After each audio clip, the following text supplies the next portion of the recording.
नमस्कार, स्वागत है आप सभी का। मैं हूं आपके साथ मनु तेवतिया। शुरुआत करते हैं बुलेटिन के प्रयागराज से। यहां पर सेना के एक हवलदार की हत्या से सनसनी फैल गई है। ये जवान जम्मू के उधमपुर में तैनात था। वारदात धूमनगंज थाना इलाके के टीपी नगर की है। बताया ये जा रहा है कि आशुतोष सिंह नाम का ये जवान 2 जनवरी को अपने घर छुट्टी पर आया था। पुलिस के साथ क्राइम ब्रांच भी इस मामले की जांच में जुटी हुई है। तो घटना स्थल पर पहुंचते 10:30 हो गया। तो वहाँ देखे तो ब्लड सब सूख साख गया था। तो बॉडी गर्म होने की वजह से हमने उठा कर लेके चले गए हॉस्पिटल में।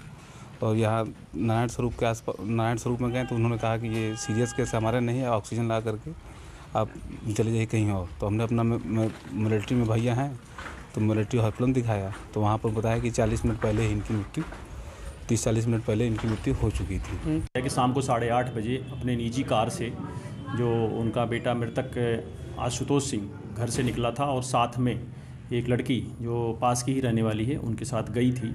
और वो फिर देर रात को जानकारी मिली कि उनको वहाँ पे कुछ लोगों ने मार पीट कर दिया उनके साथ और उनको हेड इंजरी आई है। और हम लोग जब उस सूचना पर गए तो मरणासन पड़े हुए थे, उनको अस्पताल लाया गया जहाँ डॉक्टर ने उनको मृत घोषित कर दिया गया। और सर्वेश हमारे सहयोगी ज्यादा जानकारी के साथ जुड़ गए हैं। सर्वेश, वजह क्या सामने आ रही है अभी तक? देखिए, पूरा मामला यह है कि सेना में हवलदार के पद पे तैनात थे और जम्मू के उधमपुर जिले में इनकी तैनाती थी और 2 जनवरी को 2 माह की छुट्टी पर आए थे। जान पहचान की एक लड़की के साथ वो धूमनगंज क्षेत्र में ट्रांसपोर्ट नगर या सीपी के पास गए थे और वहां पर किसी लोगों से विवाद हुआ और वो मरणासन स्थिति में थे। लड़की ने ही पुलिस को और परिजनों को इस बात की जानकारी दी। रात 10 बजे करीब जब लोग पहुंचे तो घायल अवस्था में सेना के हवलदार आशुतोष सिंह को अस्पताल में भर्ती कराया गया, जहां पर मिलिट्री अस्पताल के डॉक्टरों ने उन्हें मृत घोषित कर दिया था। फिलहाल बहुत शुक्रिया सर्वेश आपका तमाम जानकारी के लिए। शाहजहांपुर में धर्मकांटा व्यापारी के बेटे की निर्मम हत्या कर दी गई है। हत्यारों ने पहले गले में रस्सी बांधकर गला दबाया, बाद में चाकू से गोदने के बाद गोली मारकर उसकी हत्या कर दी। पुलिस और फॉरेंसिक टीम मामले की जांच में जुटी हुई है। पुलिस को शक है कि प्रेम प्रसंग में इस हत्याकांड को अंजाम दिया गया है। हत्या करने के बाद शव को नदी में फेंक दिया गया है। पुलिस आसपास के सीसीटीवी कैमरों की फुटेज खंगाल रही है ताकि हत्यारों का सुराग मिल सके।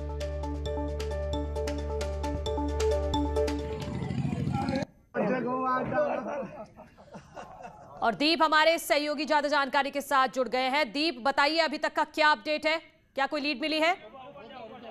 मनु, मैं दर्शकों को बताना चाहूंगा कि ये घटना बीती रात की है और आज सुबह इनका शव मिला था। ये व्यापारी जनता धर्मकांटा है, इनके बेटे का ये शव है और बताया जा रहा है कि बीती रात ये लखनऊ से वापस लौटा था और इनके दोस्तों के साथ मुलाकात हुई थी और दोस्त लोग ही इनको ले गए थे। वहां पर फॉरेंसिक टीम जहां मौके पहुंची वहां पर शराब के गिलास मिले हैं और ये जानकारी मिल रही है कि ये इनके दोस्तों के साथ शराब पी और उसके बाद में इस हत्या को अंजाम दिया गया। फॉरेंसिक टीम मौके पर पहुंची हुई है और एसपी ने खुद मॉनिटरिंग करते हुए जो सीसीटीवी फुटेज है उसको खंगाला है और जो दोस्त हैं उनके खिलाफ अज्ञात लोगों के खिलाफ केस दर्ज करते हुए टीमें गठित की है ताकि इस हत्या का सुराग लगाया जा सके। जी, बहुत शुक्रिया दीप आपका तमाम जानकारी के लिए। अमेठी से खबर है, यहां एक झोलाछाप डॉक्टर के संदिग्ध परिस्थितियों में लापता होने के बाद हड़कंप मच गया है। उनकी बाइक और मोबाइल घर से दूर दूसरे थाना क्षेत्र में नाले में बहते मिले हैं। राहगीरों ने बाइक देख स्थानीय पुलिस को सूचना दी, जिसके बाद मौके पर पहुंची पुलिस ने आसपास के जंगल और नाले में लापता डॉक्टर को ढूंढने के लिए सर्च ऑपरेशन चलाया हुआ है। फिलहाल सुबह से शुरू हुए सर्च ऑपरेशन में अभी तक डॉक्टर का कोई सुराग नहीं लग सका है। तो वहीं परिजन हत्या की आशंका जता रहे हैं। रात में 7 बजे दुबे के पूर्वा न्योते के लिए निकला। 9 बजे के बाद घर नहीं आया तो फोन किया गया, उसका फोन स्विच ऑफ गया, जिसकी सूचना फिर हम लोगों ने 112 नंबर पर दिया गया। इसके बाद 112 नंबर वाले कहा कि 9 बजे तक हीरो ढूंढो, हम भी हीरो ढूंढ रहे हैं, उसके बाद रिपोर्ट दर्ज की जाएगी। और सुबह होते ही पता चला कि यहाँ समहे के आगे ये जो कादू नाला है उसमें गाड़ी पुल के नीचे गिरी मिली। रात में अपने घर से जो है दावत खाने के लिए निकले थे और दावत खा के वापस नहीं लौटे तो जो है उनकी पत्नी ने सोचा कि जो है कि सुबह तक वापस आ जाएंगे लेकिन नहीं आया। लेकिन जब पता पड़ा कि जो है कि नहीं आया तो तलाश किया गया, तो इनकी मोटरसाइकिल बता रहे थे कि इनकी मोटरसाइकिल जो है कि कादू नाले में पड़ी हुई मिली, लेकिन उनका कोई अता पता नहीं है। और पप्पू हमारे सहयोगी ज्यादा जानकारी के साथ जुड़ गए हैं। पप्पू, क्या अभी भी सर्च ऑपरेशन चल रहा है? कुछ मिला है क्या अभी तक? जी बिल्कुल मनु, आपको बता दूं, कल देर शाम जिस तरीके से इनके लापता होने की सूचना आई, उसके बाद से जैसे ही पुलिस को जानकारी मिली, पुलिस की जगदीशपुर और जामू थाना क्षेत्र के साथ साथ जो शॉर्ट टीम होती है, सोजी टीम के पुलिसकर्मी, तमाम पुलिसकर्मी अभी तक सर्च ऑपरेशन कर रहे हैं, लेकिन अभी तक कोई सुराग नहीं मिला है लापता डॉक्टर जयकरण प्रजापति का। फिलहाल उनकी गाड़ी बरामद हुई है, उनकी गाड़ी में उनका मोबाइल तोड़कर रखा गया है। तो कहीं ना कहीं परिजन इस लापता होने के बाद हत्या की आशंका जता रहे हैं कि उनका छोटा भाई जो है उनको मार दिया गया है, लेकिन किसी तरीके की कोई रंजिश भी सामने नहीं आ रही है अभी तक। फिलहाल बहुत शुक्रिया पप्पू आपका तमाम जानकारी के लिए। 26 जनवरी को दिल्ली हिंसा के आरोपी दीप सिद्धू को दिल्ली क्राइम ब्रांच की टीम लाल किला पर लेकर गई। क्राइम ब्रांच की टीम ने घटनास्थल पर दीप सिद्धू से करीब 7 मिनट तक पूछताछ की। उसके बाद क्राइम ब्रांच की टीम दीप सिद्धू और आरोपी इकबाल को लेकर लाल किले के अंदर अन्य जगहों पर लेकर गई और पूछताछ की। साथ ही आरोपी दीप सिद्धू को शाहदरा भी लेकर गई, जहां पर दीप सिद्धू हिंसा के बाद छुपकर रह रहा था। क्राइम ब्रांच पूरे मामले की जांच के लिए आरोपी को तमाम जगहों पर लेकर गई है।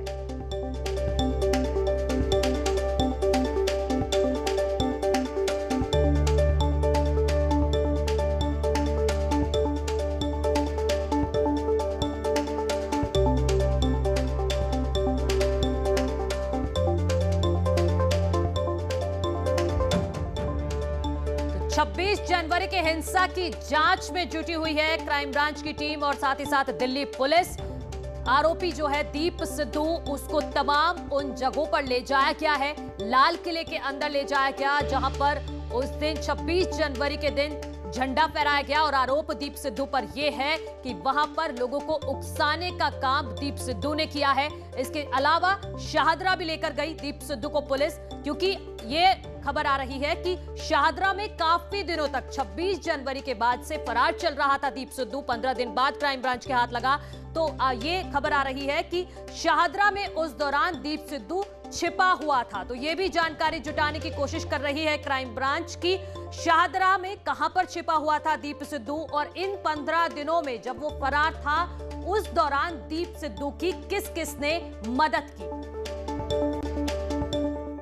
आतंकी का कबूलनामा, ये बड़ी खबर दिल्ली से। जैश आतंकी हिदायत उल्लाह का कबूलनामा है। एनएसए अजीत डोभाल के घर पर वीडियो बनाया है, अजीत डोभाल के ऑफिस का भी वीडियो बनाया है। सीमा पार आका के आदेश पर यह वीडियो बनाया गया। एनएसए अजीत डोभाल के घर की सुरक्षा बढ़ा दी गई है। तो जैश आतंकी ने यह कबूल किया है कि अजीत डोभाल पर वो नजर रख रहे थे, उनके ऑफिस का वीडियो बनाया है, उनका वीडियो बनाया। और यह खबर आ रही है कि ये पाकिस्तानी हैंडलर को यह वीडियो भेजा गया है, जिसके बाद अजीत डोभाल की सुरक्षा बढ़ा दी गई है।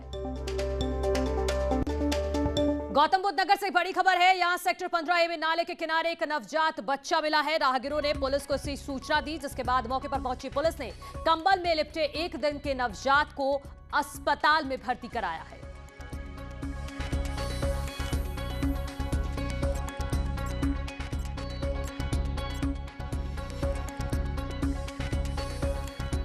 एसपी विधायक नाहिद हसन पर कार्रवाई की गई है। नाहिद हसन पर गैंगस्टर की कार्रवाई की गई है। नाहिद हसन, तबस्सुम समेत 40 लोगों पर गैंगस्टर एक्ट लगाया गया है। जिलाधिकारी के अनुमोदन के बाद यह बड़ी कार्रवाई हुई है। विधायक पर 1 दर्जन से ज्यादा मुकदमे दर्ज हैं। तो एसपी विधायक नाहिद हसन पर गैंगस्टर की कार्रवाई और उसके अलावा नाहिद हसन की पत्नी और उनके अलावा 40 लोग पर जिलाधिकारी डीएम ने अनुमोदन किया था, जिसके बाद ये बड़ी कार्रवाई की गई है। प्रयागराज से बड़ी खबर है। बाहुबली विधायक विजय मिश्रा के खिलाफ ज्ञानपुर में दर्ज मामले में आरोप तय हो गए हैं। एमपी एमएलए स्पेशल कोर्ट ने विधायक विजय मिश्रा समेत 6 के खिलाफ धारा 147, 149, 506 आईपीसी के तहत आरोप तय किए हैं। 2005 में भदोही के ज्ञानपुर थाने में एफआईआर दर्ज हुई थी विजय मिश्रा के खिलाफ। 26 फरवरी को अब अगली सुनवाई होगी।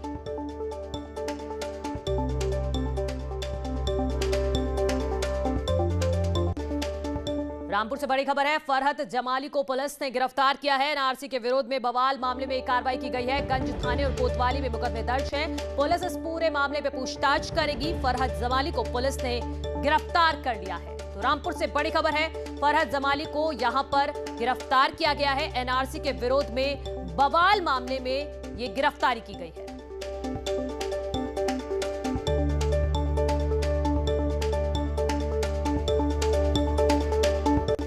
आगे बढ़ते हैं। नोएडा में शुक्रवार देर शाम दादरी पुलिस और बदमाशों के बीच मुठभेड़ हो गई। इस दौरान 25,000 रुपए के इनामी गौकश तस्कर राशिद उर्फ मोटा को पुलिस ने गिरफ्तार कर लिया है। पुलिस की तरफ से की गई जवाबी फायरिंग में अभियुक्त के पैर में गोली लगने की वजह से वो घायल हो गया, जिसे इलाज के लिए अस्पताल में भर्ती कराया गया है। राशिद पर प्रतिबंधित पशु को मारने और उसके मांस की तस्करी का आरोप है। राशिद के पास एक स्कूटी, तमंचा और कारतूस बरामद किए गए हैं। इसी बीच में एक स्कूटी से आता हुआ व्यक्ति दिखाई पड़ा। उसे रोकने का प्रयास किया गया तो उसने बहुत तेजी से जारचा पुल की तरफ स्कूटी को बढ़ा दी। आगे से पुलिस पार्टी द्वारा घेराबंदी की गई। घेराबंदी पर उसने पुलिस पार्टी पर फायरिंग करना प्रारंभ कर दिया। काउंटर एक्सचेंज में उसके पैर में गोली लगी है। उसे अस्पताल भेजा गया है। प्रारंभिक पूछताछ में उसने अपना नाम राशिद उर्फ मोटा बताया है। प्रयागराज में गाड़ियों की चेकिंग के दौरान बदमाशों से पुलिस की मुठभेड़ हो गई। इसमें एक बदमाश को गोली लगी है और पुलिस ने उसे गिरफ्तार कर लिया है। इस दौरान 2 बदमाश फरार हो गए। पुलिस दबिश लेकर इनकी गिरफ्तारी की कोशिश में जुटी हुई है। बताया जा रहा है कि साहिल उर्फ शाहनवाज शातिर गाड़ी चोर है और उसके खिलाफ 2 दर्जन से ज्यादा मुकदमे दर्ज हैं। रोड पे उस पार्टी को भी अवगत कराया गया जिन्होंने रोड को ब्लॉक कर लिया, जिसकी वजह से भाग नहीं पाई बोलेरो। वहां से उतर करके 3 बदमाश जगह की पुलिस से खिलते हुए दिख रहे तो पुलिस पार्टी में फायर करते हुए भागे हैं, जिसमें से एक बदमाश को क्रॉस फायरिंग में पैर में गोली लगी। अभी उसको उठाकर प्राथमिक उपचार के लिए भेजा गया अस्पताल। जानकारी करने पर उसने अपना नाम साहिल उर्फ शहनवाज बताया है, जो बताया पूछताछ में कि हथगवा प्रतापगढ़ का रहने वाला है। अभी जो 2 बदमाश भागे उनके लिए कॉम्बिंग चल रही है। तो प्रयागराज में मुठभेड़ हुई है। 2 बदमाश फरार हुए हैं, जिनकी तलाश में पुलिस अभी भी दबिश दे रही है। और इसी बीच लखनऊ से इस वक्त की बड़ी खबर आ रही है। सीएम योगी का बड़ा फैसला, लॉकडाउन के दौरान दर्ज केस वापस किए जाएंगे। मामूली गलती के चलते लोगों पर केस दर्ज किए गए थे। करीब 2.5 लाख ऐसे केस हैं जिनको सीएम योगी आदित्यनाथ ने वापस लेने के निर्देश जारी किए हैं। तो ये बड़ी खबर इस वक्त की हम आपको बता रहे हैं। यूपी सरकार का एक बड़ा फैसला, लॉकडाउन के दौरान जितने भी केस दर्ज हुए थे जो मामूली गलती की वजह से दर्ज हुए थे, करीब 2.5 लाख ऐसे केस हैं जिनको अब वापस लेने के सीएम योगी आदित्यनाथ ने निर्देश दे दिए हैं। और हमारी सहयोगी अनामिका जादू जानकारी के साथ जुड़ गई हैं। अनामिका, डिटेल बताइए इस खबर की। बार ऐसा हुआ कि जब पुलिस की ओर से सख्ती दिखाई गई, बहुत सारे ऐसे थे जिसको रेड जोन घोषित किया गया, लेकिन बावजूद इसके लोग जाने अनजाने में कभी जरूरतों की वजह से या कभी गलती कर बैठे और उनके ऊपर मुकदमे दर्ज किए गए। इसमें मैक्सिमम जो मामले हैं वो गाड़ी से जुड़े हुए हैं। जब पूरा का पूरा लॉकडाउन था, गाड़ियों के आवागमन पर भी रोक लगाई गई थी, लेकिन बावजूद इसके लोग कुछ मरीजों को लेकर के लोग आवागमन कर रहे थे या फिर अपने कामकाज को लेकर आवागमन कर रहे थे, इसलिए उन पर मुकदमे दर्ज किए गए। लेकिन चूंकि अब चीजें नॉर्मलाइज हो रही हैं और अब ये जो गलतियां थी ये भी इतनी बड़ी गलतियां या गंभीर गलतियां नहीं थी, उसको लेकर के अब मुख्यमंत्री योगी आदित्यनाथ ने ये फैसला किया है। कंटेनमेंट जोन में जो लोगों ने उल्लंघन किया था 144 धारा का भी, या फिर आमतौर पर भी आप देखेंगे तो जो ब्लॉकेज किया गया था वहां पर भी लोग नहीं मान रहे थे अपने कामकाज को करने के लिए, तो ऐसे लोगों पर सख्ती दिखाते हुए मुकदमे दर्ज किए गए। करीब 2.5 लाख। फिलहाल बहुत शुक्रिया अनामिका आपका तमाम जानकारी के लिए। तो यूपी सरकार का बड़ा फैसला, लॉकडाउन के दौरान जिन लोगों ने मामूली गलती की थी उन पे केस दर्ज हुआ था, लेकिन अब वापस होगा। रुक एक छोटा सा ब्रेक के लिए, चल लौट रहे हैं।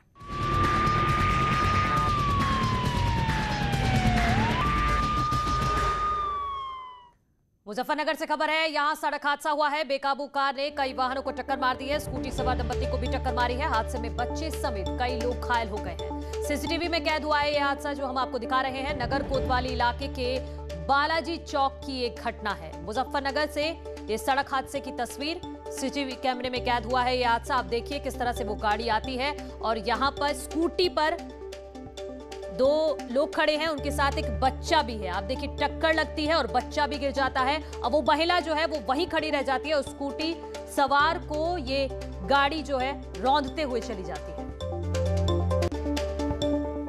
बाराबंकी में पुलिस और शातिर अपराधियों के बीच मुठभेड़ में एक अपराधी घायल हो गया, जबकि उसका एक साथी मौके से फरार हो गया है। थाना जहांगीराबाद इलाके के अनखा के जंगल में ये मुठभेड़ हुई है।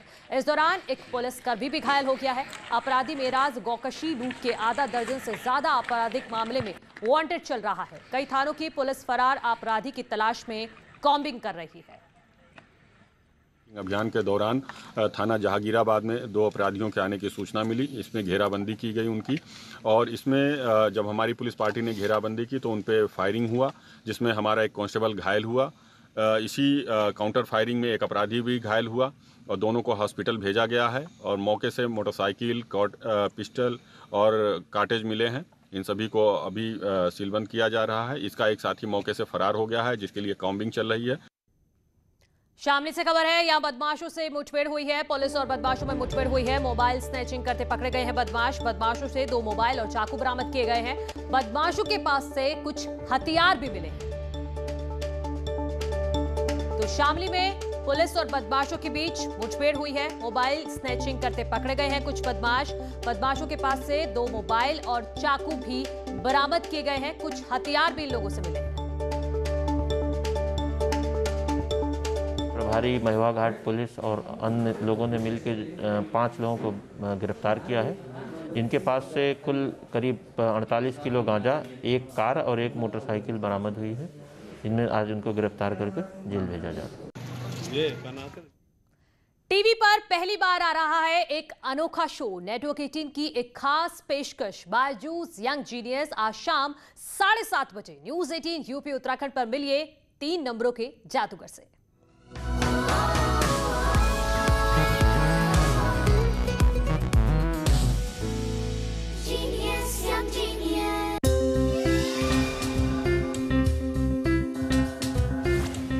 तीन चेहरे जो कैलकुलेटर को हरा देते हैं।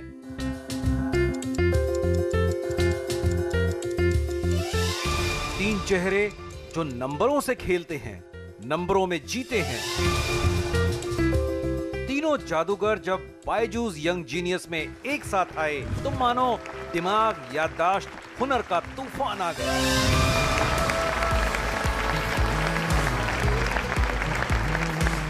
आइए, बैठिए। कैसा लग रहा है आपको बायजूस यंग जीनियस में? बहुत अच्छा लग रहा है। बहुत अच्छा लग रहा है। देखिए 7,91,212 7,91,212 7,91,212 दूनी 39,81,000 7 लाख। रुक जा भाई, रुक जा, पहले जरा चेक कर लूं। ये लीजिए सारे आंसर्स वहां पर।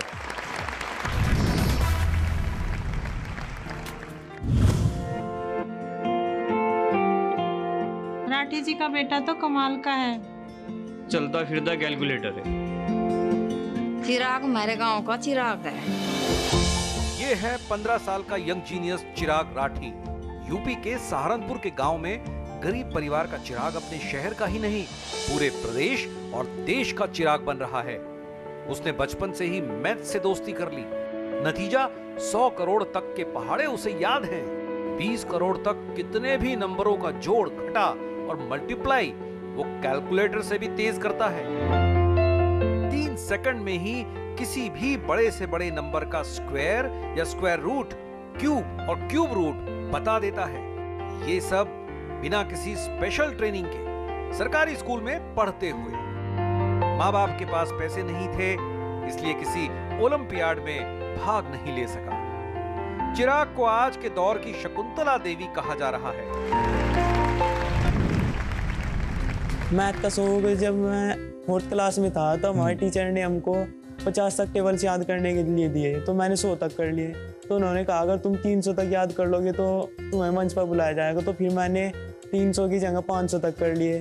और फिर ऐसे ही मेरी मैथ में इंटरेस्ट बढ़ गया, टेबल में इंटरेस्ट बढ़ गया। तो फिर मैंने 500 से 1000, धीरे धीरे 5000, फिर 10,000, फिर लाखों में, और फिर ऐसे ही 100 करोड़ तक हो गए। ये है 11 साल का यंग जीनियस जयादित्य शेट्टी। जयादित्य मुंबई में रहता है, लेकिन उसे जानती पूरी दुनिया है। उसके नाम 2 वर्ल्ड रिकॉर्ड्स हैं। 2019 में उसने मैथ्स, मेंटल मैथ्स और स्पीड रीडिंग से जुड़ी सबसे प्रतिष्ठित चैंपियनशिप मेमोरियाड टर्की ओपन चैंपियनशिप जीती। उसके मुकाबले में थे 13 देशों के 168 चेहरे। जयादित्य बाइनरी नंबरों को याद करने में माहिर है। मैंने और मेरे पापा ने ऐसे बाइनरी कोड्स बनाए हैं जिसकी मदद से मैं 1000 से भी ज्यादा बाइनरी डिजिट्स याद कर सकता हूँ। 000000। कितने भी नंबर उसे एक बार दिखाइए और वो बाद में हूबहू उसी पैटर्न में उन्हें बता देगा। 29 September 2017. Friday. How do you know that? How is that possible? Jayaditya खुद को एथलीट की तर्ज पर मैथलीट कहता है, लेकिन लोग उसे आज के दौर का आर्यभट्ट कहते हैं। वाओ, फैबुलस, तुम गले मिलो मेरे भाई। ये लो, फुल ग्रीन। ये है 10 साल की यंग जीनियस अवंतिका कांबली। मुंबई की सिर्फ 10 साल की ये लड़की मैथ्स चैंपियन है। 6 डिजिट इम्परफेक्ट स्क्वायर रूट्स की किड्स कैटेगरी में दुनिया में दूसरे नंबर पर है। हाल ही में दुबई में मेंटल मैथमेटिक्स इंटरनेशनल चैंपियनशिप में उसने यंगेस्ट अचीवर्स का अवार्ड जीता। I'm Avantika Kambli. I'm 10 years old and I'm a young mathematician from Mumbai. I'm an international champion in square roots.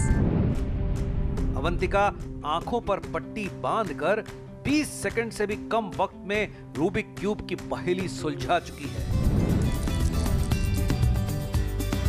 That's amazing. That's brilliant. Fantastic. I don't know whether I'm applauding the hula hoop skills or the Rubik's Cube skills. I'm just wowed. अब थोड़ा fun हो गया। आ रहे हैं ये young genius network 18 पर एक अनोखे शो में, बायजूस यंग जीनियस में।